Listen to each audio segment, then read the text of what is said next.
you submitted Yes. your For the autobiography book for on my memoirs, yeah. So memoirs. what Yeah, happened audience. was that he, for some reason, didn't allow us really to talk in Bangla. And then later on in his life, he would say that, you, because you don't know Bengali, you look what you have missed. So I think you're to blame for it. You were the one who didn't really allow us to speak. He somehow felt we would know our mother tongue on our own, but it's not so. So people like writers like you who are, bilingual in a deep sense, and you are very deeply into the our culture. Living in Texas, you're in Texas, isn't it? We live in our own Bengali ghetto. It's the ghettoization of our identity that it is taking shape. That's because it is taking shape. There's not only me, a lot of Bengali diaspora activities going on in the entire Texas. If you visit Dallas, Houston, Austin, you will feel that you are in mini India or even mini Calcutta for that matter. So many Bengalis are there, and we are doing our own Mm.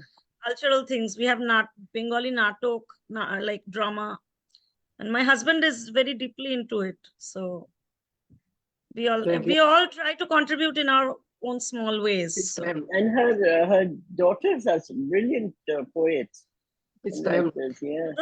just to the go. younger one is into poetry, the older one is not. She's into theater.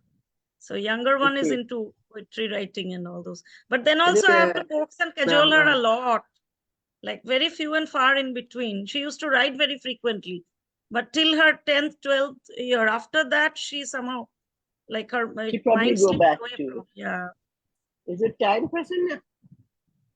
hello, my time, dear and then friends. she's Welcome to become the lazy and all that. Yeah, Okay, so we start then. yeah.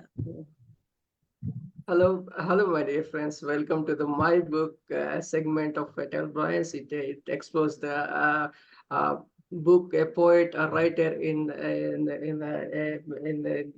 that we talk about.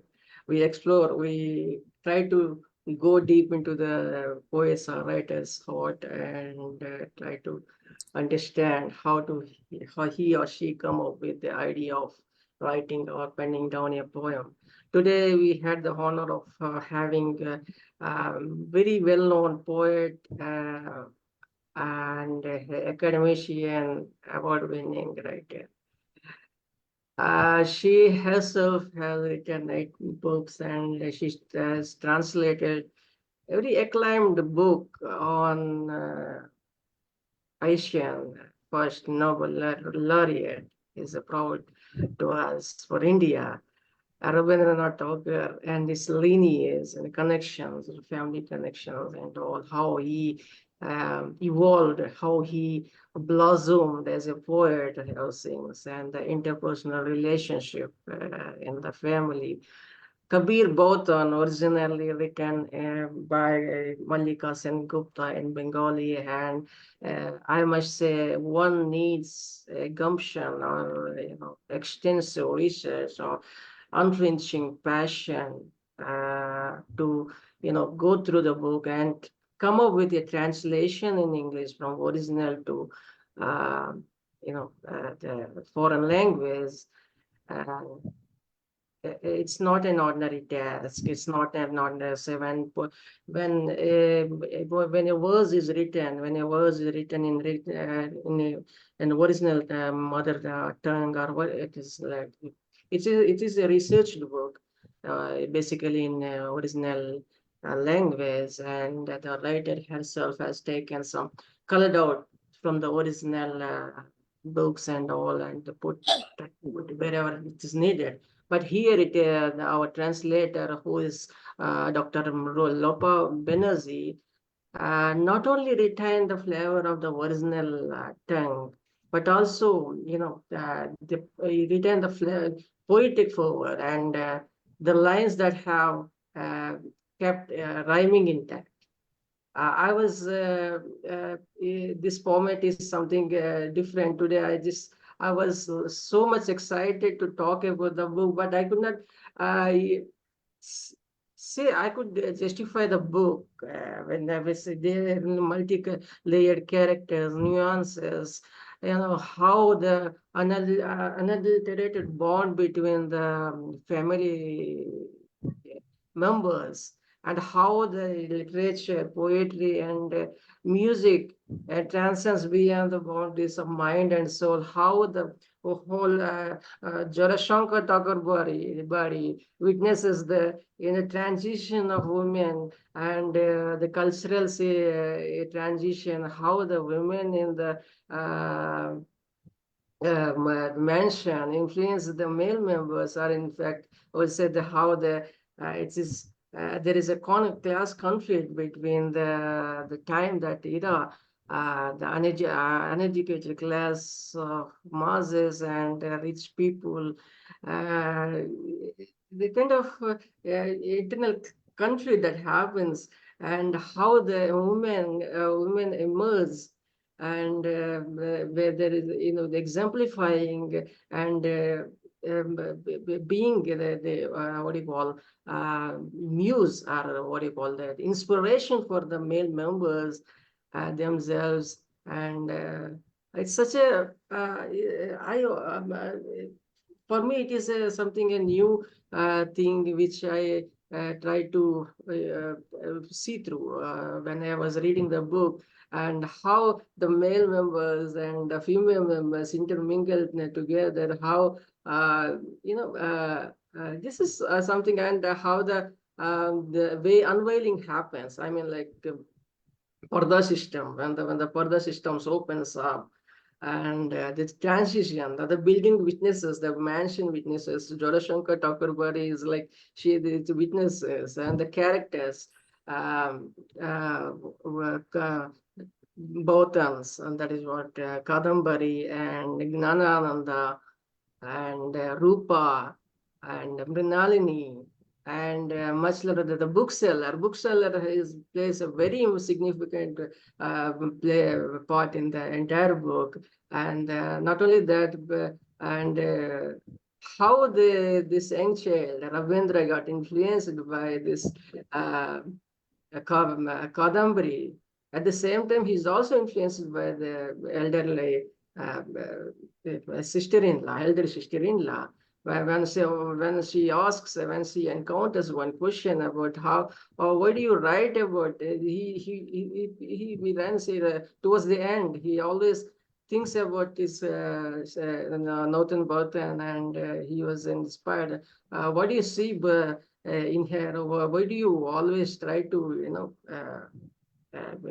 take her as inspiration? And he says that it is, for me, he is not a body consisting of the blood and body or whatever bones, but she is beyond that. Something he says, and how the other members of friends of the family got influenced, and how the literature, the poetry, music plays around in the mansion. This is remarkable. I mean, the retaining the original content, and you never get to feel that you are reading a original or translated one. It's much imbibing and very engrossing. And I was towards the end, there is a chapter like 19th chapter, where it is totally 2 or 3 pages are dedicated for only poetic description. Poetic description is entire poetic description. There was no dialogue, nothing like there. And that is something I was, it's. I think this poetry, this book should be read by all poets, or I think it's all filled in poesy, and whenever there is needed, writer has exemplified with these verses, and that added much what do you call that? Amplified the effect of the subject, or the dialogue that happens within the characters. And the women especially, or there was a kind of jealousy, and emotional things that happens between the two in-laws. But at the same time, when the sister-in-law, elderly sister-in-law, yeah, feels a guilt ridden somewhere across, whether I was the reason behind Kadambari's extreme step. And that was that was the part where I was got emotionally carried, and I felt like, oh my God, how is she? Yes, because this is something very. I mean, it's so spiritual that happens. It's not when a relationship between a male and female, and it's like it's very much spiritual that have and she sees at one point of time when he expressed Ravi asks nothing about him. You're just a child to me, she says at one point. So that is something great. Now I think I could move forward, and I could ask our panel members, one of my members, it's an honor to be here, and I'll ask Sneha Goel ma'am to carry forward the show. Thank you. Thank you, Prasanna. That was a wonderful review of the entire book. And thank you, Lopa ma'am, for giving us this honor of reading the book of Shri Ravindranath Tagore and his Thakurbari, and for translating the book for us. Otherwise, I would have never read the book because I can't read Bengali. So I am privileged, and many people like us, like me in India, they will get this privilege now to read the book just because of you. You took up this humongous task of not just translating but transcreating the book, The Bard and His Sister-in-Law. It's a lovely book showcasing the relationship between Ravindranath Tagore and the sister-in-laws in his house. And without further ado, let me introduce Lopa ma'am. Lopamudra Banerjee is an author, poet, translator, editor with 8 solo books and 6 anthologies in fiction, non-fiction, and poetry. She lives in Texas, USA with her family, but she is originally from Kolkata, India. She has been a recipient of the Journey Awards, first place category winner for her memoir, Thwarted Escape, An Immigrant's Wayward Journey, the International Reuel Award for Poetry, and International Reuel Prize for her English translation of Nobel laureates Tagore's selected works of fiction. Her poetry has also been published in renowned platforms, including Life in Quarantine, the Digital Humanities Archive of Stanford University. She has been a featured poet at Rees University, Houston in November 2019. Bakul Katha, Tale of the Emancipated Woman, her English translation of Asha Purna Devi's award-winning Bengali novel, Bakul Katha, has received honorable mention at London Book Festival. Her recent collection of poetry and monologues, We Are What We Are, Primal Songs of Ethnicity, Gender, and Identity, is a collaboration with Mexican-American poet and storyteller Priscilla Rees. The Bard and His Sister-in-Law is her 4th book of translation and has been selected for the Book Fair of UK Bengali Conference in Harrow, London, S.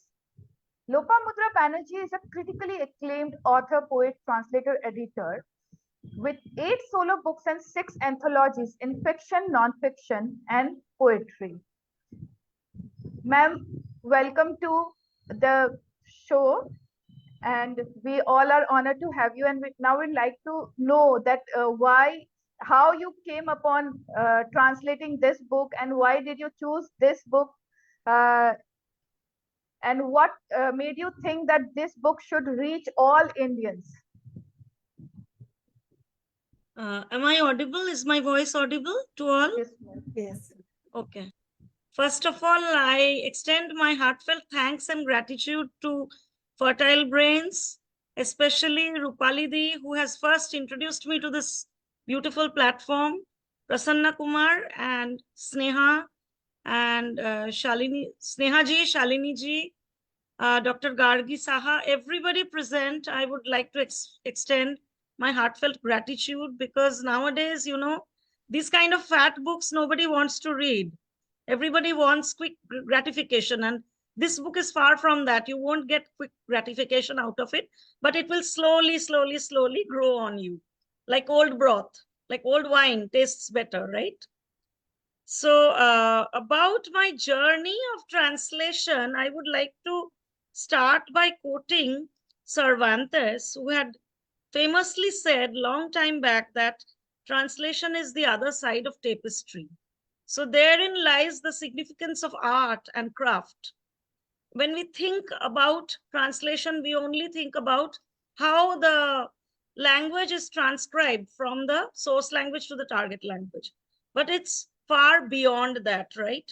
It's the act of transcreating the emotions, the various subtle nuances behind the text, the characters, the narration, the storytelling, everything that forms the mosaic of translation.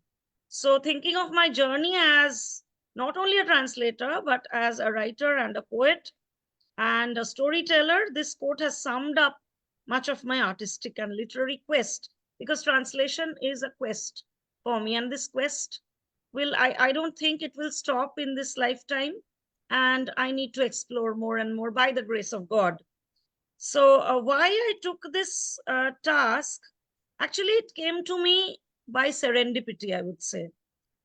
Ever since I have undertook the task of working with the literary gems of my homeland, India, Gurudev Rabindranath Tagore, his works has grown on me like old roots, like a religion which I have like quietly observed and internalized. And I sincerely believe that his creations have flown within me, and his art has flown Iranian flow, which will never stop and give me continued sustenance in this lifetime. So when I kept on translating some selected works of Tagore, when I ventured into other diverse works of translation, so at that time it was the pandemic, and it was just pure serendipity when this particular novel, Bangla novel by Mallika Sengupta, Kobir Bautan, it came to me as a commissioned translation assignment from noted poet and academician Subodh Sircar in Kolkata, who is none other than the husband of late Mallika Sengupta. So I would like to say here, I've also said it before in my last session with Fertile Brains, when I talked about Mallika Di's work, that Mallika Di is no more with us. She succumbed to cancer in the year 2011. So this is her last published work.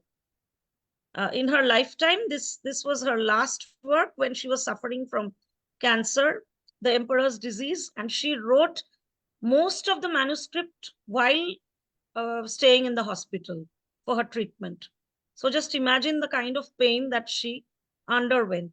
So out of respect for her passion, for her dedication and her research, I took up this book because I felt that when it has come upon me, the onus is upon me to try to do, at least attempt to do justice to it. And imagine when you are speaking so highly about my work, my humble work of translation, just imagine how the Bengali book can be. Like if you all could read Bengali, then you would have like really known how the depth of this book would have touched your heart.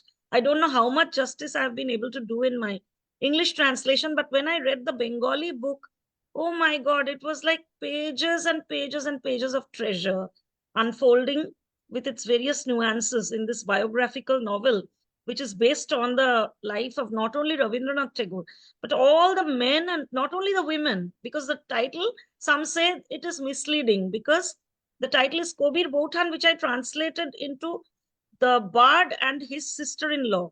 But it is not only about his one sister-in-law, it is about two sisters-in-law, Gyanada who lived up to the age of 92 years. She died after independence of India. And Kadambari Devi, who died very untimely when she, like during her 25th year of life. Just imagine how young she was. She committed suicide. So these two women, but there are other women also, like Anna Tarkare, the Maharashtrian woman who fell in love with Tagore through his writing, through his poetry, and how the platonic relationship developed. It was about other women whom he came across in his stay in England when he went to study there to be a barrister. And there were other men also, not only the women, but what about the men in the Thakurbari, the Jorashako Thakurbari, the illustrious Jorashako Thakurbari, where people like Shotendranath Tagore, who played a pioneering role in the emancipation of women in the 19th century, where women were very much in the Parda system, and coming out of the Parda system was a blasphemy. So he was a civil servant. He was among India's first civil servants. Maybe, probably, if I'm not wrong, that he was the first Indian civil servant, for that matter, ICS officer, who came forward to put into action women's emancipation through his wife. His wife was his first target, so to speak, to come out of the Parda, because he inspired her directly, and through his words, his inspiration, he motivated her to come out of the Parda system. So it is not only about that women's emancipation, there are other layers as well. How science, the study of sciences, the study of humanities, everything flourished within the Thakurbari and spread its wings beyond the Thakurbari. Like, how was Kolkata around that time? What was the Bengal Renaissance? How did Rabindranath Tagore's father, Mahorshi Devendranath Tagore, who was very much with the Brahmo Samaj there? This is all part of history, Bengal's Renaissance and history, which is again part of the broader history of India. How all of them flourished through their works, through their action, and how all of it formed a mosaic of emotions and understanding, philosophical understanding, psychological understanding, and spiritual understanding, to make Tagore evolve into the humongous person or humongous persona that he became. So all this, I would say, like, it was written originally in the vernacular Bengali literature of my own ethnic lineage, which I largely grew up on. But it was a fertile ground of unforgettable stories. And the exploration of language, cadence, the lyrical and metaphorical truths of human experiences, all of this merged and mingled into a collective consciousness in this book. So if you ask me about the inspiration, why I took up this book, I would cite all these reasons, like not only one reason, because I'm very much fond of reading historical novels. This is another reason. I was a bit intimidated also because it is a very fat book. So when I took up this project, the first question was whether I will be able to do justice to it, because it is very fat. It is multi-layered. There are so many characters, not only dialogues, but what about the descriptions? There are long letters written by Tagore himself to various characters, among which, like, Kadambari Devi is very prominent, like pages and pages of letters. How would I do justice to it? And then pages of poetic description, about which Prasanna Kumar has already talked about so effusively. So all these were the challenges, like how would I depict it in English by transcreating it in a way that appeals. And the language is very archaic. If you go to the Bengali, those who have read the Bengali, because it represents those times, the language is not the language which the Bengali that we speak in our everyday tongue now. It is the Bengali that those people used to speak. It's like it has a vintage flavor to it, a vintage regional flavor to it. So to transcribe it all into English, these were the various aspects of the challenges of unfolding the narrative of this biographical novel into English. But because the time period, it starts in the 1866 depicts the whole Renaissance period of Bengal and all the socio-political changes, reforms, upheavals that take place in that time. So the language was like tailor-made to those days. So therein lies the challenge. And I won't take much time. I will just like to move on to the other panelists and speakers, the honored guests. You be the judge and tell me how far I have been able to do justice to this work. I would love to hear you speak.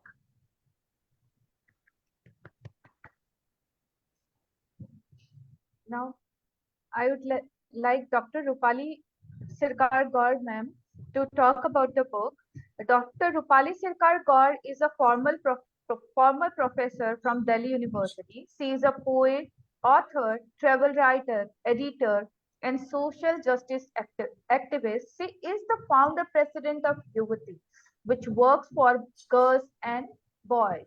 Her book, The Twice Colonized Women in African Literature, is a seminal book on women's issues. She has edited a poetry anthology entitled In All the Spaces, Diverse Voices in Global Women's Poetry.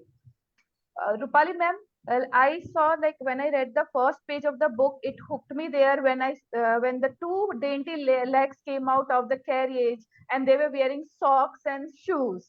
So I would like to know more about the descriptive aspect of this book because it is a translation, transcreation, so that get lost. This descriptive aspect it get lost. So what do you think about that part and the whatever you read about the book that also? I think that if, I would have liked to have spoken in the end because all of you young people should actually express yourself. Thank you so much, Lopa, for being here. And it's a great tribute to a great writer. And as Sneha said, that, by your translating this great historical novel, you have actually done a great service to literature because we would not have been able to otherwise go. I mean, in the sense that, when you said that it's like slow wine, it's not quick, I couldn't put the book down. I don't have the book, and I used my laptop to read it, but I didn't sleep last night. I was so enamored.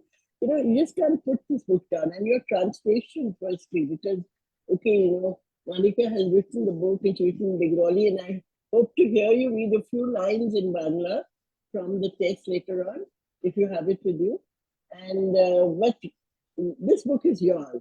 It's yours because the way you have translated it, the way you have brought the story to us, and it's not an easy story to do because there is so much of complexity, so many characters, so many people. There are children, there are elder people, there are servants, there are extended family. There is this the world outside the jurisdiction.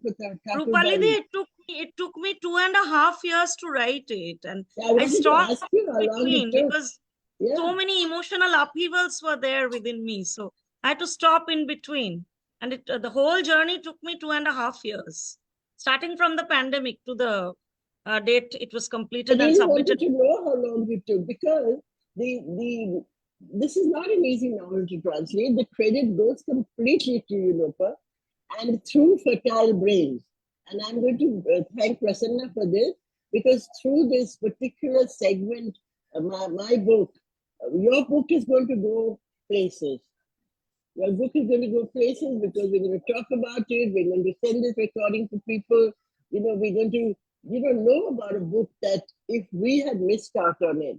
Now, I'm, being a Bengali myself, Rabindranath Tagore has been part of something that's grown up, but the depth of that world, I've been talking about it to my husband since morning, telling him about the book, telling him about the stories there. There's so many things that we never knew, and the number of, as I said, it's not about even just women, I also did not know. Rupalidi, and to all others present, I would also like to mention here, before I forget, also please read Aruna Chakravarti's Jora Shako. That is one more book which got me interested into Mallika, this book in the first place. The Yeah. contents are the same, but the presentation style is It different. also reminded, this book also Jurashaku, it's reminded the me. original English novel written on the same subject. The Jurashaku Thakurbari, with special emphasis on the women of that household. Okay. So it's And by Aruna Chakrabarti. that the 100 Years of Solitude, Gabriel Marquez's book, 100 Years of Solitude, which is about a family. Something of that came to my mind, and how it works. But here, you have a family that has contributed immensely to this nation, has made such a huge contribution to this nation and to world literature. The kind of artists that are grown in that family, the kind of poets and writers, and the civil servants, and these things were not known to us, so, to that detail. I'm sure, Sneha, you must be very happy to have read this, and, one day your children will be able to. Now, I'm interested in the men. We've all done, yes, we must, wow. This is the original book, the original Okay. Bengali book. You must It's a read treasure through that it was shall out of we, print, for a long time, but then I found it in Oxford bookstore. So Okay. when I did the translation, I did it through PDF because that time the original book was not with me, but then I got hold of it. And it's a Tremendous prized possession. dedication. So, while there's so much about the women that people will talk about, I'm also interested in the men. On one hand, they were very emancipated, but they're very young. I kept actually getting very bothered about the age group. And then they were marrying, having child brides. And, despite the later on grooming them and making them, somehow that also you find is part of the emancipation, but the freedom is not really there because you're being groomed, And I do recollect my mother, she belonged to the Kuchbihar royal family. And, when my father married her, then he groomed her into, she had long hair, and then, she had later on this permed hair, and she would wear these shoes that were, very Western with her sari. So, it took me back to that part. And as I said that, a translation tells you so much, and this is a total compliment to you. I won't carry on about the book itself because the stories are read, and I'm sure Gargi and Shalini, they all want to talk about it. But I would say that thank you so much. Maybe I'll butt in later on and say a few more words. But thank you so much because this is your book. This is a book that you have really created, a book that is a tribute to Mallika. And her husband has written very well of you. I read the foreword in detail, and it's so well written, so much of compliments to your translation abilities. And you've done, I know you as a person who's very dedicated to literature. I know you on Facebook as somebody, I haven't personally met you, but I know you. Despite that, I know you. And so I think are we going to launch the books there first and then talk about it? Yes, yes. Yeah. So Yes. let's launch your book today. It's a very, very precious moment. Remember? Snap, lift your book. Yeah. Just keep it there, keep it there. I'm so sorry, Rupalidi, I couldn't reach the book to you in I'll time. order one. I wish you had a copy of the book. No you problem. all had a copy of the book. I'm going to get a copy of this book. Technology, Thank you. It's in Thanks to Amazon. technology. It's in other places. Like Yes, all the online retailers has it. It is there. I definitely So, agree. It will be an honor to keep the book. Thank you. Yeah. Thank you. I buy the book on Amazon. Yes, yes. So this is a great moment. Absolutely. I hope your children are watching and your husband and everybody. My husband is at work and my children are still sleeping. Summer holiday. We'll see this later. Congratulations, Lopa ma'am. Thank you. Thank you so much. Thank And you all for being there and making my moment special. The bard and the sister-in-law, it's translation of Bengali book Kabir Bothan, originally written by Mallika Sengupta. Now I like Shalini ma'am to say about the book. Shalini Nandkeolyar is multi-talented and a diploma holder in acting from New York Academy of Theatrical Arts, and she has acted in number of plays. She studied English literature and philosophy and has a degree in business management. She is gifted singer and has a music album of bhajans called Arpanam. She enjoys writing poetry. Her poems are exquisite, full of beautiful imagery and dripping with wisdom. Her poems have been published in literary journals, various magazines, and a few anthologies. She is a Reiki master, a committed seeker on the path of deep surrender. Nalini ma'am, I would like to know about this the literary aspect of this book, the way the siblings of Jurasanko and their brother-in-law, sister-in-law used to take part in the theatrics, the theater aspect of the book. So, because you are the one who is the diploma holder and you have already acted in theater, so you would be able to tell us more about it. Like, how does it feel when you read it? First of all, it's a great privilege and an honor to be here and to be with all you wonderful luminaries and such gifted people. And if I can call you Lopa, only because Yes, you're sure. years younger than me. Sure. It's for me, I like you by a name, but to be in the same frame right now, to be able to see you and meet you is for me a great honor. And really, I don't know how worthy I am of all the wonderful things. Thank you so much that you've said. But all that was a long time ago. I think I graduated in drama was when I was about 18, 19, 20, like that, and acted in plays then. But yes, you know, you always identify something which is really close to your heart.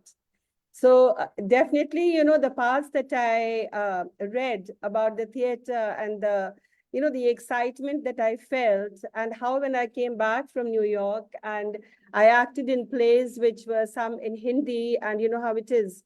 It was that language and the other Tennessee Williams and other plays like that.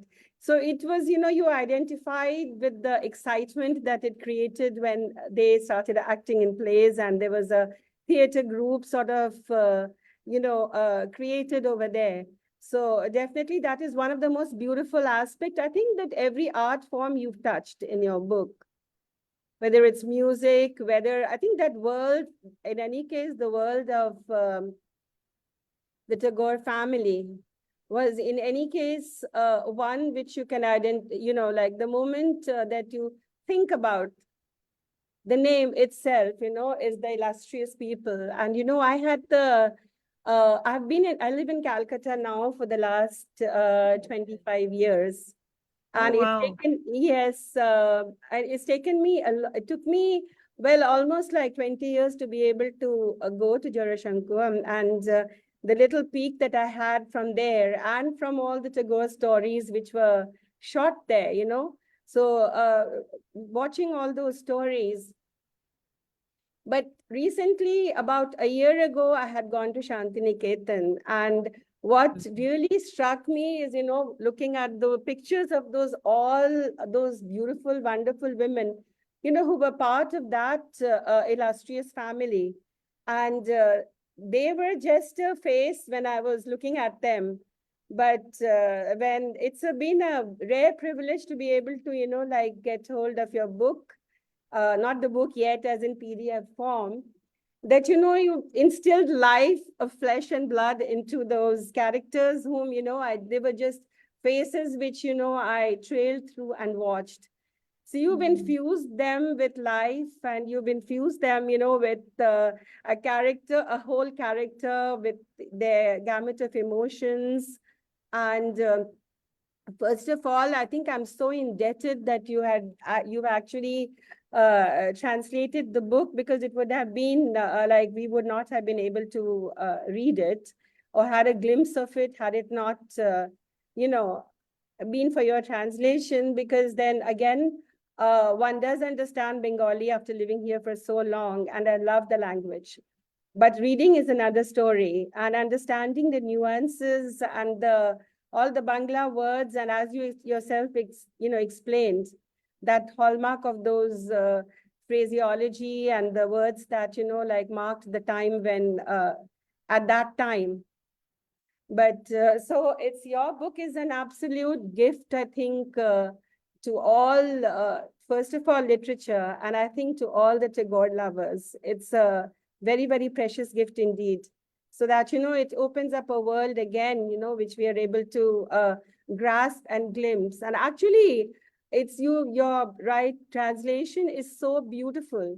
It's so lucidly written, and the flavor of the Bangla words in it, it just brings out a whole cross section, an era of tradition, the family is steeped in tradition, and then how this, like how this blossoming happens, how this transformation takes place for these very, very, the men in the family who, as Rupali said, were in any case very emancipated themselves. And then, how they didn't have the normal, like thinking, of women being, like inside the parda system or inside, the part of the family where they couldn't come out much, But from there, how the world opened up for them. And it was absolutely wonderful to read about, first of all, how she emerges, Gyanada, from there to, with her husband. And, it's not only on fashion, but it's the whole change in ideology, which, it's so transformative, and it's so much, akin to all the things that we are looking for in a women's emancipation, women's equality, gender equality, and all those kind of things. It was an introduction to all those, the women in that illustrious families, and these three characters who emerge. And I think as every, lover of literature would be absolutely, enthralled, I would say, to get a peek into Rabindranath Tagore's life. And I think, the way you elucidated, his relationship with Kadambari and his admiration, and how these women are absolutely, as you said, the admiration they had for this. Because Rabindranath Tagore was absolutely, you can't even pinpoint him as a writer. He's actually a phenomena, a creative genius, as what I would say. So that is the other aspect, which is so fascinating.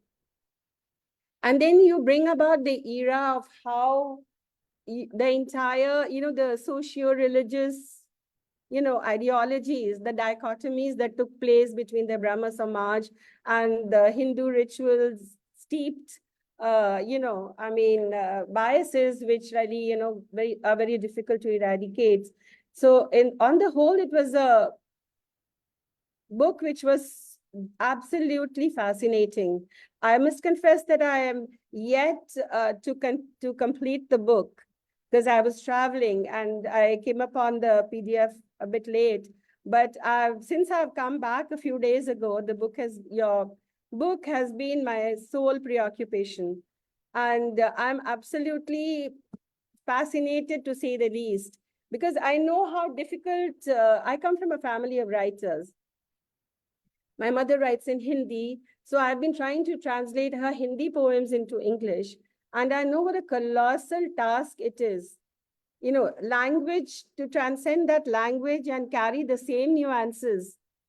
It's absolutely, a feat absolutely amazing.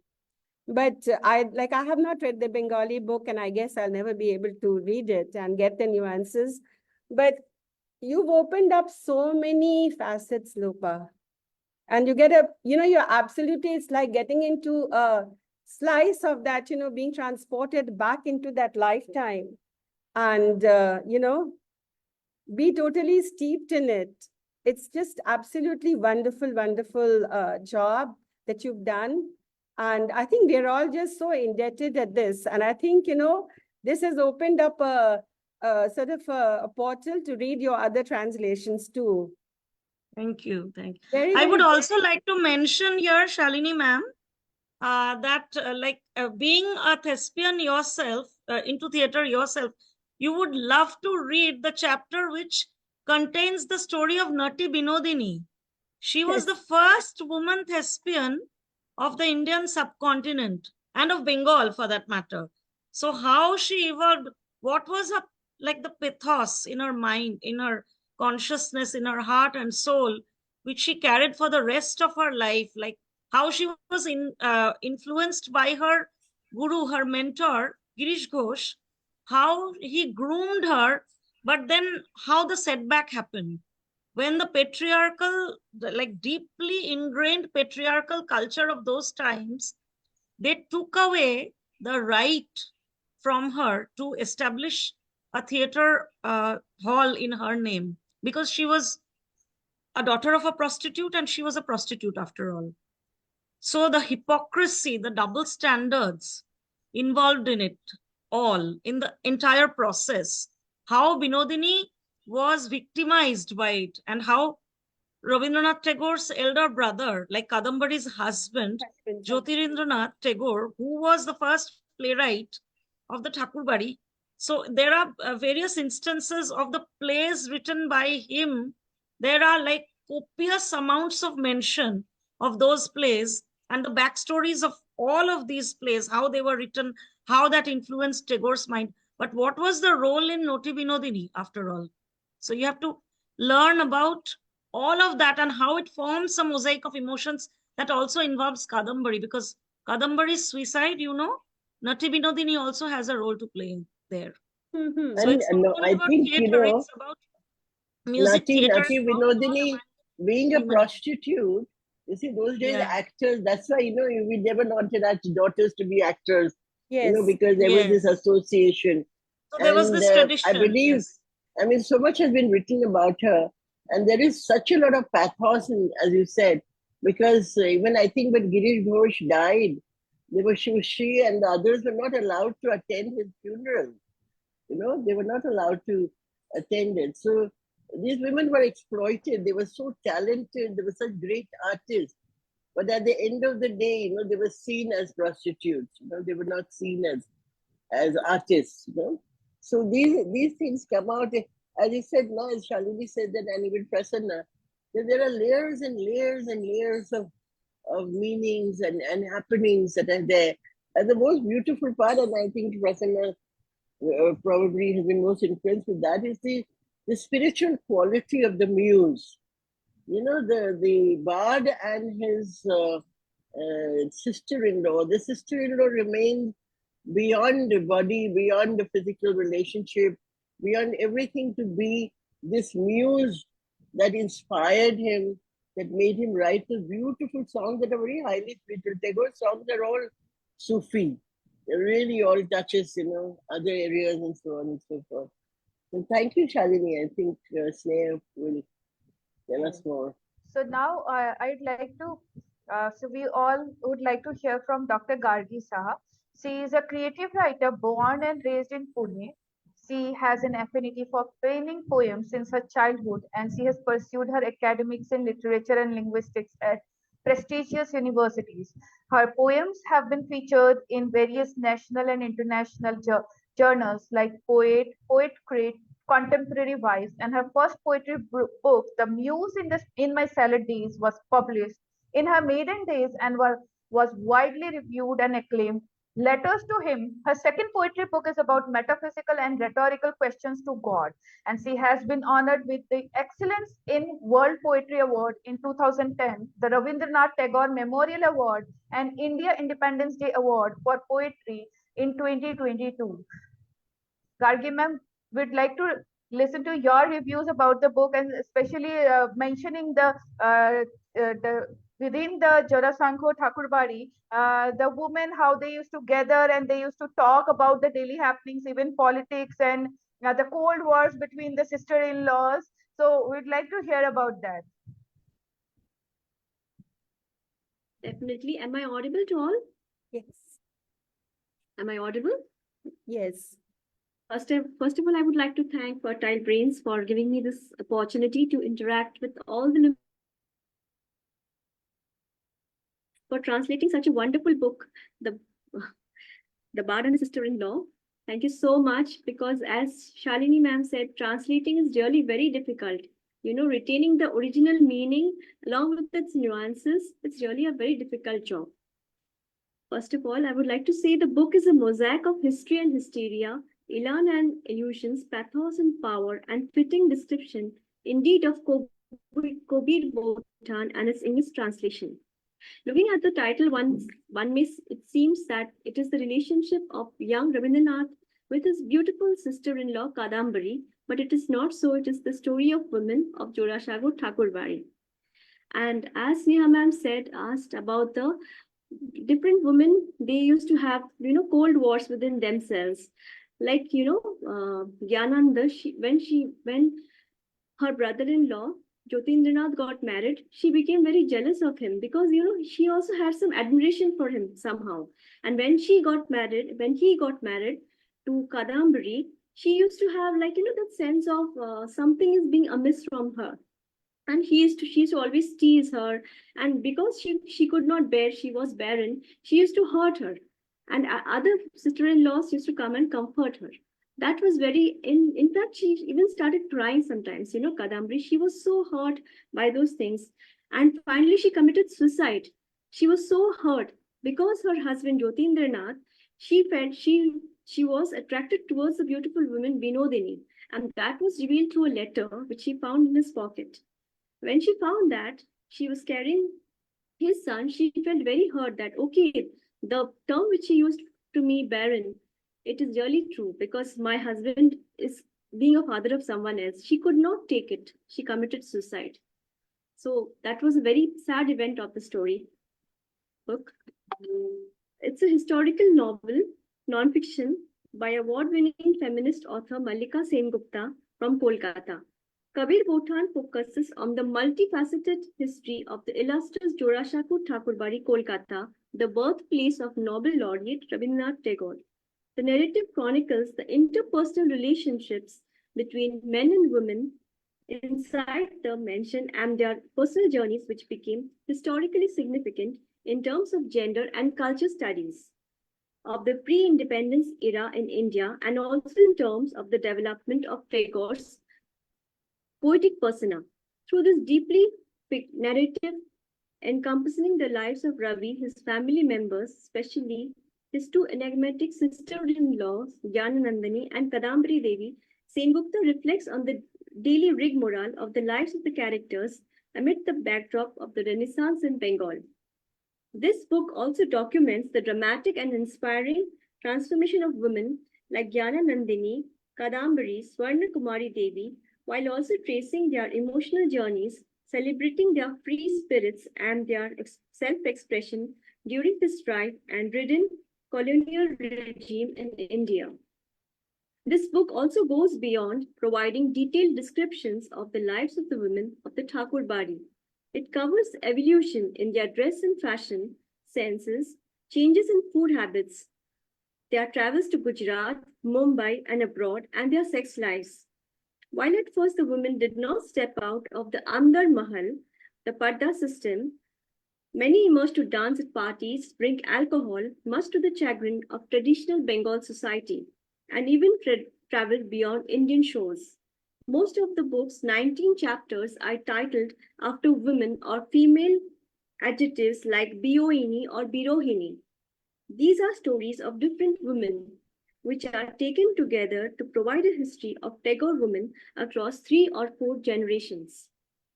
While Kadambari's suicide is usually linked to Rabindranath's impending wedding to Mrinalini, the focus of this book keeps returning to Jnananandini.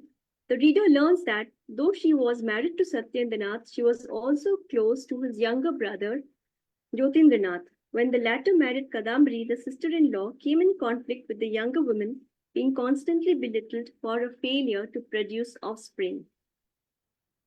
This book presents closely held secrets of the Tagore family that are not known to Tagore enthusiasts, like the stories about Swarna Kumari, Tagore's educated sister, and the practice of sons-in-law moving into the Thakur Bari instead of married daughters moving out. Surprisingly, despite all this, Tagore's household was extremely conservative, with women themselves perpetuating patriarchal practices even though they read of books brought home to them by Malini the bookseller. The book gradually turned into a formidable library in the Amber Mahal of Jora Shakur. The occupants of the Thakur Bari were originally Vaishnavites whose family deity was Lakshmi Janardhan. For generations, the sons and wives had observed all the pujas, learned all the customs and puja rituals from her mother-in-law Digambari, but her heart and soul were intact when her husband Devendranath had inflected himself into Brahmo religion, rejecting all forms of idol worship. Now the extended family was divided between those who held fast to Vaishnavism and those who decided to follow Maharishi Devendranath's. Thank you. Thank you, Gargi ma'am. You gave us a peek into the entire book. That's wonderful. Very nicely written review. Very good. Thank you, ma'am. Thank you so much. Lupa ma'am, I am particularly interested in the last part of this book where you have written the entire this diary entry of Rabindranath Tagore, in which you have Yeah. described the whatever he saw over the river Ganges. The description is so vivid. I feel like I can quote it when I'm teaching this descriptive writing to my students. Mhm. So, like, how did you translate it from Bengali to English, and do you think that it has been retained or something got lost while you were or you think like it's much better than what was there in the book? What do you think about it? I am very interested in this because it is so long and yet I feel like I keep reading it again and again. First of all, before going to this answer of yours, I would like to extend my heartfelt thanks to Dr. Gargi Saha for her deep and insightful analysis of the various nuances and the various psychological, sociological, political, all aspects of the book coming together. And it's the delight and honor being a translator of, had Mallika Devi been alive, she would have been so happy. You would never imagine like how happy she would have been. I will try to share this recording with Dr. Shubodh Sharkar, her husband. But then I was like spellbound listening to all the panelists and honored speakers who have brought out the nuances of the book, and so careful that your careful reading of the book, that's it, that itself is a gift for me. Like now I am at peace that my translation work is being read by all the discerning readers so mindfully, and that gives me satisfaction, right? Because otherwise it's just lost in the annals of time. So coming back to your question again, Sneha, shall I refer to you as Sneha? Is that okay? Or Dr. Sneha? No, no, ma'am. Sneha is fine. Okay. Okay. So that was the chapter which with which I struggled a lot, because there was so much in that letter. I read it over and over again. The Bengali portions and the descriptions were so vivid and so difficult. I had to write, then cut it off. Like entire portions I cut off and edited. Again, I wrote, I cut off and edited.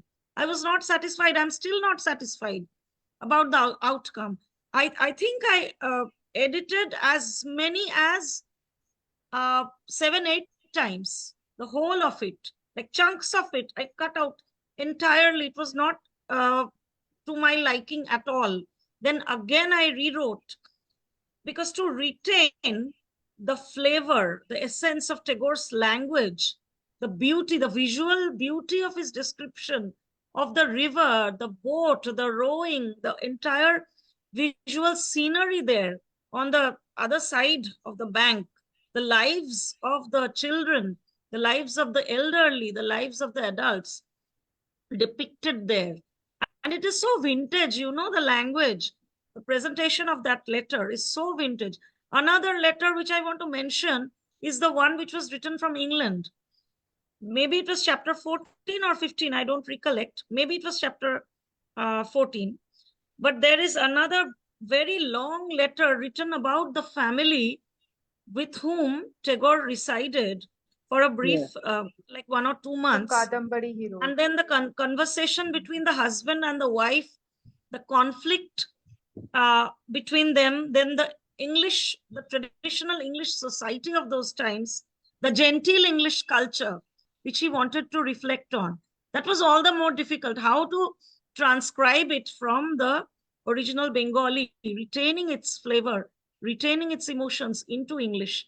I still don't know how successfully I've been able to do it, but it is upon the discerning readers and the discerning critics who would judge. And I will take everything in my stride. Like, if there is something to improve there, I will try my level best to improve in my next project. So, but this attempt of translating these whole excerpts where the diverse emotions of Tagore is reflected in the visual storytelling, the visual depiction of either a scene or a house or characters, or the way the conflict is being like unfolded through the letters, the conflict in his own mind, Tagore's own, because we have to remember Tagore was very young, at a formidable age when he wrote those letters. Mallika Di actually has tried to represent the very young Tagore till his marriage. So the narrative of the book starts in the year 1866 when Tagore was only a 5-year-old baby, right? From there on to his teenage years, and then to his young, very formidable age where he was just absorbing everything like blotting paper. Like, you know, the very curious, enthusiastic, creative genius that he was, how his mind, the entire mosaic of his mind, how that was formed, that comes through in his letters. And those excerpts were really challenging because they were to translate, because there were so many emotional, psychological, sociological layers to it and nuances to it. So translating it was a real challenge. And I took time. I did not rush into doing things. I edited and cut off chunks of it, and then it is And there. you know, since he was all the time writing poetry or Yes. reciting, or even when he was All the time, it joking was with his second period. And even yes, later, when he you lost have one translated family those, member after the other, he was so creative, even after that person. yeah, Those and you colossal have personal translated losses. those poems, Lupa. You've translated, Yes, yes, you yes, know, those yes. poems that just, he would just come out with these poems, you know, he would make sometimes tease Exactly. his sister-in-law. You know, pull her he leg. translated Macbeth into Bengali. Can you imagine? Yes, imagine. Macbeth into Bengali But when you he know, was another only 16 one thing years very old, I think. fascinating about that Thakurbari are the Yeah. children. And you know, the emancipation of women comes also from being, you know, in a way, disengaging ourselves from being all the time mothering. You know, we give up so much of our lives because we feel that we have to take care of children. But those women were, you know, somehow able to read and write. So Swarna Kumari, for example, Yeah, I find is Swarna one of Kumari, the yes. most emancipated women in it. You know, She was really not stands at all up. interested in raising up her children the way that women of those times were interested. Yes.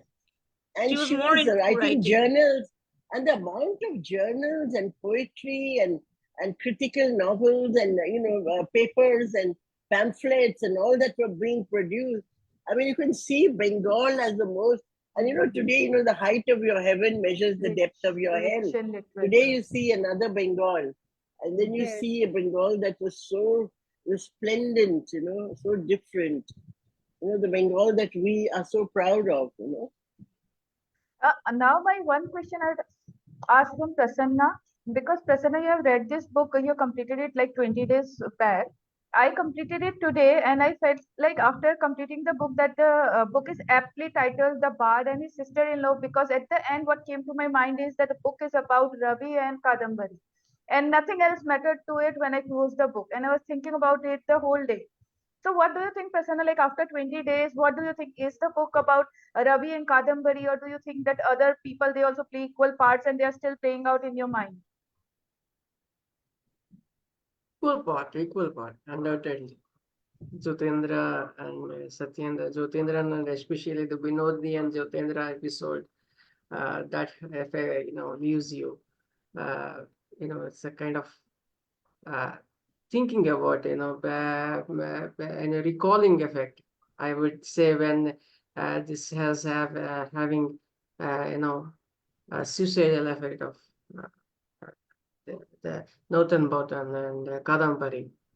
So, and the effect, a resultant effect on Rabindra. So, equally. So maybe I'll also get that feeling after some days that all of them have equal part in this. Uh, Lopa ma'am, do you think that this book, like it can be made into a movie? I think it's going to be like exceptionally, very interesting, and people would actually love to see. Because Rabindranath Tagore, he's a god, so we all see him as a god, literature god. So, what do you think? Like, if a movie is made, so how would it be? Absolutely. I would so much love that. Like, I don't know about the readership of the book as of now, because I guess there will be few takers, because nowadays people are not reading literature that much. Even if they are reading what they are reading commercial stuff, right?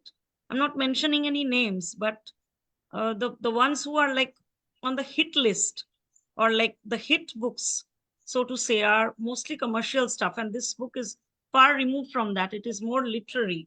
It's literary fiction or literary non-fiction.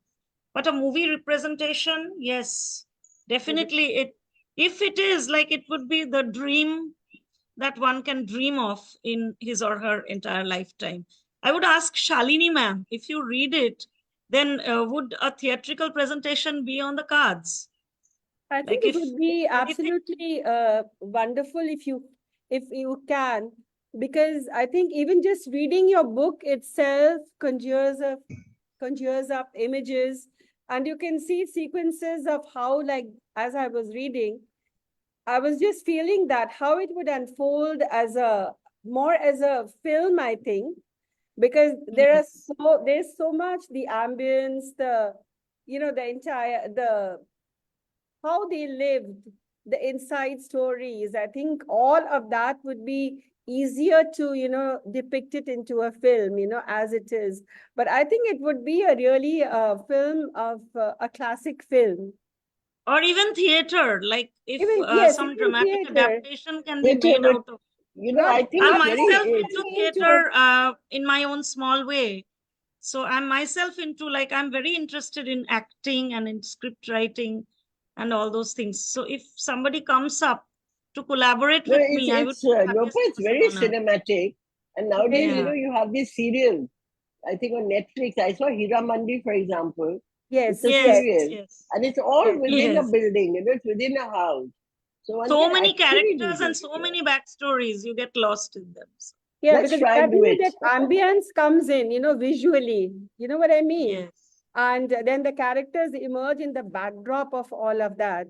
But I think, even if theatrically, there is so many characters and such significant emotional, what can you say, ranges of emotion that pour forth.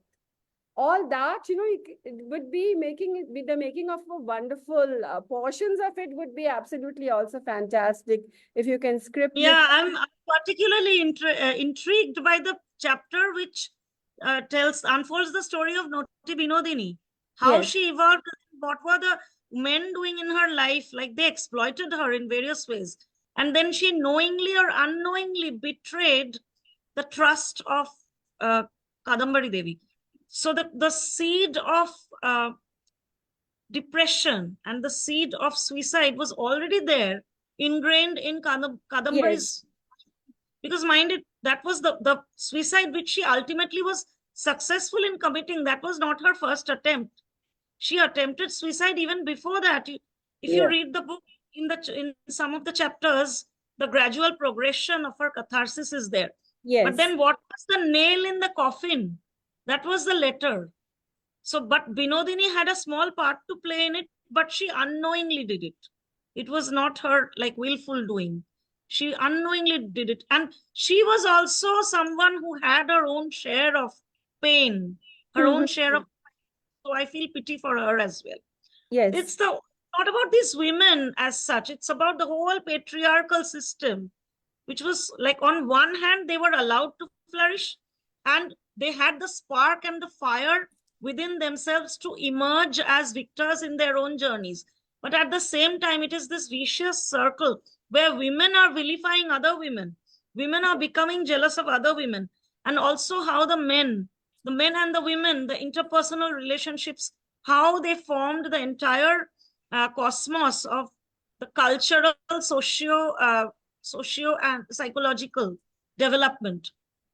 So that is very But intriguing. I found it's very interesting the way Mallika has narrated, brought together the Western yes, feminism the entire credit to and the Mallika Indian feminism, through Yes. conversation, through talk about from books, reading out from books like Mary Wollstonecraft and from Stuart Mill and so on and so forth.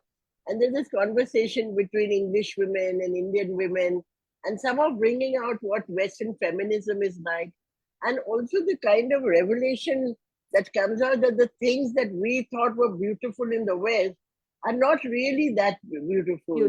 They are not that great.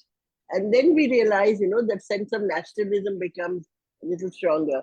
the fakeness of the parties which are there in some chapters. Yeah. The fakeness of the English genteel society, which comes out in the parties. Yes. Or that time, right?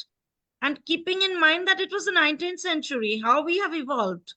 When the English society still remains the same to some in some aspects. So the timeliness of it all, the relevance of it all, even now, that was to my mind very intriguing. If But you're It was The beyond the time. compliment goes to you, Lopa, for the translation. This is your book. And today, Fertile Brains recognizes that. Character of Malini. Malini has played a significant role in Yes, she's a connecting this thing. connection. She connects, yes. She Yeah. connects. She's like the Sutradhar, She's the Sutradhar. But she's the one who brings empowered. books. She's equally empowered and very well educated. Gargi Which ma'am, one there is special mention of each time of the sari, the kind of sari the women are wearing, from bandhani Yes. to tat, and all the different kind of sari that we came to see in the story. So do I'm you think wearing a dhakai today, which was Kadambari's favorite. So at the okay, sari, I'm wearing the dhakai. Beautiful. The Dhakai Jamdani from, like, it's a sari from Bangladesh. It's You not know- from Bangladesh, so to say, this sari, but the kind of saris that the women used to wear those days, like coming from Bangladesh and some parts of India, the Dhakai. No, I The think Dhakai I was think actually the all the sisters-in-law's favorite. Sneha has said something very important here, because the very detailed mention of textiles through the buying of saris and the kind of saris also reflects on the kind of colonial domination of our local crafts, and the way they try to destroy our weavers, and how, and the Swadeshi movement, where we finally burnt this thing and replaced it. So I think textiles plays a very important role here. Thank you, Sneha. That's a wonderful point you brought out. Yeah, thank you, ma'am. great. And Because, ma'am, Style and the way that fashion worked inside the Thakurbadi, where like fashion is synonymous with women's empowerment in a way here, and how it all unfolded. Because prior to those times, like Rabindranath Tagore's mother used to wear sari in her bare body. There was no blouse, no jacket, nothing. And with the blouse and the jacket, how the revolution came. So I think women will be more fascinated by it, because now the way we drape saris, it all comes from the Thakurbadi. Before I read Aruna Chakrabarti's Jorashako and this book, I was not aware of this fact. And also, there is another book I want to mention in this connection, That is Chitra Dev's Thakurbadi Rondor Mahal, which is also translated into English as the women of Thakurbadi or something like that. Thakurbadi Rondor Mahal is the Bengali book. So it also talks about women after women of Thakurbadi, how they have evolved in terms of culture, in terms of their ethos, in terms of presenting themselves as emblems of women empowerment, and how they have changed, evolved over the years. That's also a fascinating book. I have the book with me.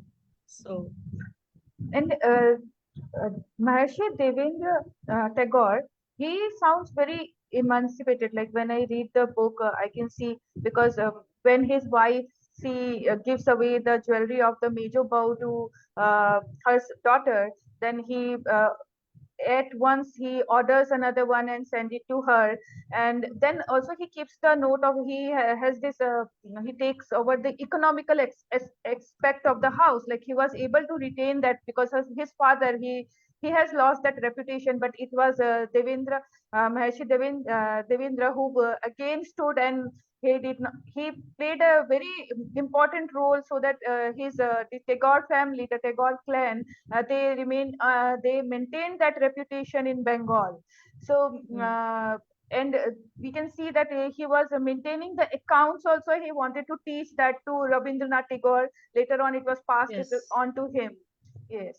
yes. He spent a lot of his time, from the book I came to know, in Mussoorie and Dehradun and, in the hills. Yes. He was a sojourner and a spiritual person. So, yeah, because when we were children, my sister and I, then my father was posted in Dehradun, and Rabindranath's son, Ratindranath Tagore, he used to live in Dehradun.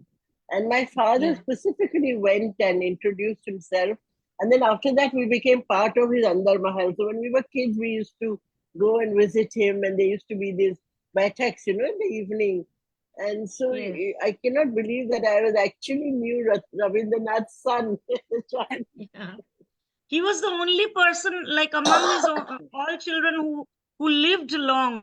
All the others died very young, like Shamindranath and his daughters. There's a lot of child mortality. Lot of child mortality in the house, lot of tragedies. Even Rabindranath Tagore's grandson also expired at the age of teenage years. He had cholera, which was very rampant in those days, and he succumbed to that. Actually, this book is full of knowledge. It's full of knowledge, You even come to meet the Dr. Listerin, the person who used to, Dr. Lister. And that was the chapter. It was so intriguing, and I got to know so many new things which I never knew before. Yeah. So interesting, that doctors were responsible for the death of babies, because surgeons especially, they would not wash their hands. In the Western society, just imagine. In the Western society. I think this book is it's a capsule that, you just have it and you know so much. In the last 4 days, I've been emancipated. And as I said, I would also request you to read Aruna Chakravarti's Jorashaku in close connection with this book, because when that book came to me and when I got to read it, it changed my life. It was a life-changing book for me. The way it was not in translation. It's an original English novel about the same Jorashaku Thakurbadi, but with a different flavor, different essence, and it's so intriguing. Yeah, but we love the flavor of your book. Yes. This is your book launch. So let's see the book again. Why don't we lift up the book again? Yes. Congratulations, Lopa. Thank you so much. Thank you so much for doing this. Power. Keep on translating. Yes. And when you did it, I think some years back, you didn't have any kind of apps or help or any kind to do translation work. That was the whole reason why I was into this, because Noshto Nir by Tagore was my first published work of translation in a book form, in Kindle first, and then I translated other stories and made it a considerable volume. The Broken Home and other stories. At that time, the translations were there, done by other scholars, reputed scholars, but the availability was not there that much. I searched in Google. I gave up my search. Then I thought, why don't I bring out a collection which would be accessible to the masses through Amazon? Because there are lots of Tagore's translations, but they are dispersed all over and all of them are not easily accessible. Some scholars have access to it, but what about the masses? So that's why I thought about So bringing all of these. part of this program, we write reviews also. So Gargi and Sneha, I'm sure, would write I will be wonderful reviews. ardently waiting for those reviews. They will mean so much to me. So thank you so much for doing this. Thank you so much, Lopa. Thank you so much. Thank you, Lopa ma'am. So, ma'am, Thank you we all are for being honored. there. It's an august company and I'm truly honored. Thank We you are so all much honored to be with for you. translating a wonderful book, taking us to the Jorashako Thakur Bari in the modern times. Thank you. So Thank you. this- And like it's a privilege. Like in India, people still have affinity towards these kind of book projects, whereas in USA we are moving away from the literary, the cultural, the rich socio-cultural heritage of our own country, which is why I did this. But I understood from the beginning that its primary reader base would be in India. Though I have published the book from USA, I want to also mention my publisher, Black Eagle Books. They have done a fantastic job with the printing and the cover is designed by their own designer. And also I would like to mention this book has a Library of Congress number, which means that the book is catalogued in the Library of Congress in Washington, DC, which is an honor for me. And it is there in the Harvard bookstore online, in Barnes and Noble. So it is available in more than 17 countries now. So those who, it is upon the people, now it is upon the readers, those who wish to read the What book about will so what about the Bengalis in the United States? How have they very few taken? people have read it. Very few people have time for it. Honestly, Pity though. because it is a fat book. Some people have bought my book among my Bengali friends and all the diaspora people, but they haven't been able to complete the book because like it's a very fat book, and I don't expect to read them so fast. So maybe someday they will read it. So But I'm it's a book still to like, have in your library, you know. Yes. It's a treasure. We should actually try and put it into college libraries in India, you know. You should yeah, write that is to- my earnest wish. books are- I went to India, but I was so occupied with other work. I did the launch. I couldn't place it in any bookstore. Now, when I go back again to India, maybe sometime next year, I'll try doing all those things.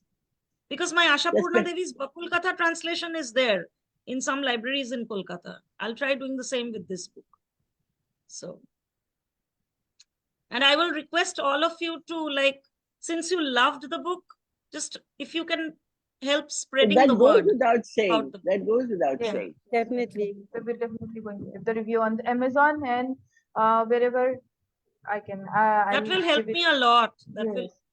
actually help me. And I have a Goodreads page also. The book has a Goodreads page. So I will share it with my publisher also. He will be very happy. He went to India for a short time, again came back to USA. He's trying to promote the book in various Indian festivals. But you know what happens in Indian festivals? Saris and jewelries are being bought in abundance and books just die a slow death. Book Slow can and be, sure ma'am, death. in the book fairs they work better than these In all the book things. fair, yeah. Yes, In the yes. Calcutta book fair, I was not there personally, but the book was there in some stalls. But I have to be present in the book fair personally to be able to do the sales, to manage the sales part. And I'm not Yeah. very good with marketing, so. But I really want the book to reach far and wide. Ma'am, So- it will reach, surely it will reach. It has this spark in it. It has ignited the think it spark will. in me to know more about Bengali literature because I did not know anything. I come from a non-writers family. I don't know nothing about it. Neither I know about Bengali literature. But after reading this book, I got to know so much. Now I talk to the teacher of my daughter. She is into music. He's a Bengali. So I say, sir, I have read this book and this is what I have read. And he was so happy that I could tell so much about Bengali literature. So it's an amazing book, and it will touch the masses. Surely the your efforts, it will not go in vain, I'm sure, because we This all love Bengali it. book It will be is loved. this Bengali book is an excellent read. Like those who have read it, the Bengali readers, they are absolutely in awe of the book. Even after so many years of its publication, it's still selling. So like in abundance. So this book is a treasure actually. And I'm doing, you know what I'm doing? I'm doing an audio book version in YouTube of the Bengali book for the Bengali readers. So one day, if there is demand for the English translation to be read out as an audiobook form, that also I'll do. But for that, I'll need the permission of the publisher. Then I will be able to do it. I've read 2 chapters of the book in an audiobook form, and then the response was so good. Like everybody who listened to it, because nowadays people listen more than reading, right? That's unfortunate but true. But then we Because need to come up with newer voice avenues style. of exploration. Yeah. Thank you So all so much for Prasanna, your Thank time. I think Prasanna can give us the concluding words. No, I mean, it's a whole new, it's a whole world, ma'am. I think it's a different world that, the culture, Renaissance, that, I don't know what happened in the era of pre-independence. I was transported to that world, in fact, I would say. And I like the, the experience that the incident that happens between Dr. Listerine and Kada Gnanandana. I mean, when she felt sick, and that is really, I mean, she was left alone, and that it's sometimes I feel, I mean, what an emotional ride that happens sometimes in the human mind. And nothing wrong. And I think sometimes if you think, it's all about perception that goes in the mind, but it's all spirituality that comes out. It's all about of human bondage. No? Human mind is. And Yes. she mentions that an unadulterated bond that happens. So beautiful, ma'am. It's thank you for making me part of this discussion. I don't know whether I am qualified enough to talk about it, as I mentioned earlier, but I'm really honored, and I take this opportunity to extend my heartfelt thanks to Lopa ma'am for considering me and sending this book and having me read those lines. Like I said, a descriptive part of the last chapter, it's thoroughly poetic, and that's where Sneha ma'am, asked them, that's how you trying to come up with this, because in original language it is very difficult. I mean, like it's very formal, grammatical, and not like colloquial language that we use. Yes, so. It's very challenging, I would say. It's very challenging in its career. I mean, what are the challenges that you encountered, man? Sometimes it is very challenging because it is very intriguing when you translate those, like I mentioned in the beginning, this poetic language and poet voices that you put.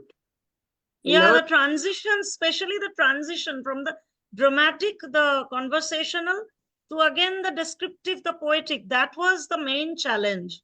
So I took time in between to reflect, to think and rethink and build and rebuild my sentences. As I said, I edited a lot, and still I'm not satisfied. I won't ever be 100% satisfied. I kept trying. So remarkable. Sneha, my motive. Now I like to present my vote of thanks. First of all, Lopa ma'am, thank you. Thank you so much for sending this book all the way from USA and planning to send it to us and then launch it in India. thank you so much, because being a part of this prestigious book is an honor in itself for all of us here. Thank you, Prasanna, for giving the platform to the book, The Fertile Brains. Without the Fertile Brains, we would not meet here today. Thank you, Rupali ma'am, for giving a deep insight into the book and touching upon the subtle nuances which we often overlook. Thank you, Shalini ma'am, for talking about the play part and the descriptive part of the book, and all this the divine and the pure part of the book that you talked about and Prasanna talked about. Gargi ma'am, thank you for your detailed review, chapter-wise review of the book, which was an added flavor because you have written the review, took out the time. Thank you so much for that. Thank you, Lopa ma'am, for your time. You came over here and you gave your precious time, and we are very happy. Congratulations to you for the book, and we loved it, and I'm sure India is going to love it. Yes. Thank you so much. Thank you. It's a great treasure for me today. Thank you. ma'am. Thank you, each and everyone, from the bottom of my heart. And And I hope this love continues in the coming years or the coming days. And we are Thank you you. are in Keep writing. Kolkata. It would be real pleasure to meet you in person. Yes, definitely. I'm looking forward to that. So you're Yes. in Kolkata, right? I live